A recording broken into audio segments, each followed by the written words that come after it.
The uncomfortable truth is that Donald Trump left America exposed and vulnerable to this pandemic. He ignored the warnings of health experts and intelligence agencies and put his trust in China's leaders instead. And now we're all paying the price. Let's take a look at how we got here. President Obama and I oversaw the launch of a program literally called PREDICT. It gave us early warnings for outbreaks in China and around the world of this kind of disease. President Trump eliminated that program. We had a strong CDC presence in Beijing to sound the alarm when necessary. President Trump cut the number of CD staff in China by more than 2/3.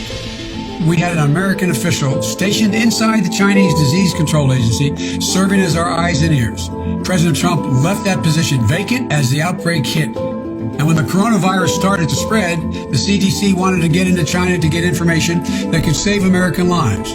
China said no, and Donald Trump didn't insist on access. Instead, he actively praised the Chinese for, quote, its transparency, end of quote, and he tweeted his thanks to President Xi, quote, on behalf of the American people.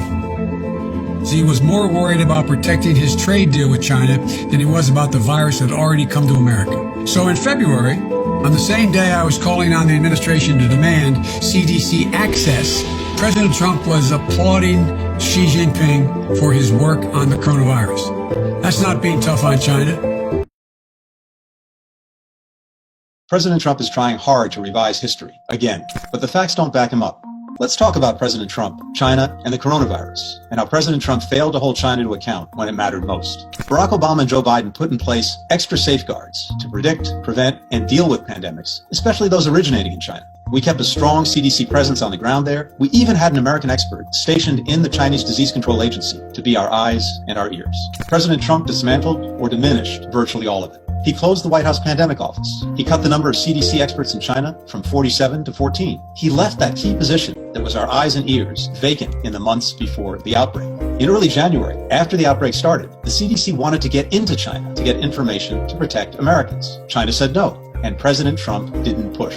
Why not? Because he was so focused on getting a deal with China to fix his costly trade war. As the virus was spreading and the warning signs were flashing red and intelligence reports were raising the alarm, President Trump was signing and celebrating a trade deal with China. This was the time to get tough with China, to demand access and information that could help us stop the spread. But President Trump didn't insist because he didn't want to put his trade deal at risk. In fact, as things were getting worse in China, and as China was keeping the door shut to our experts, President Trump embraced Chinese leaders, praising their efforts and transparency. On January 22nd, 2 days after the first case of COVID-19 is confirmed in the United States, President Trump says he has, quote, a great relationship with President Xi, and they, quote, just signed probably the biggest deal ever made, end quote. You trust that we're going to know everything we need to know from China? I do. I have a great relationship with President Xi. On January 24, President Trump praises China again. The same day, the second case in the United States is confirmed. I think President Xi is working very, very hard. I spoke to him. But then, turning on a dime, President Trump tries to rewrite history. He starts to blame China for the pandemic. He insists he got tough because he imposed a travel ban, but it was too little too late. More than 40 countries imposed travel restrictions before we did, and tens of thousands of people still came in from China because it wasn't a real ban. Did anyone see this differently? Joe Biden did. On the very same day, as President Trump was saying this, I spoke with President Xi.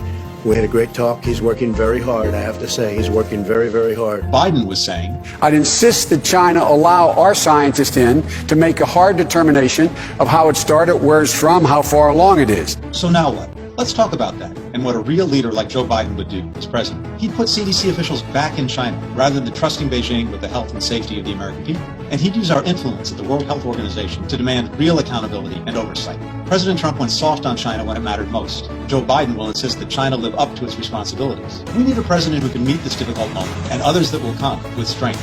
We need Joe Biden in the White House.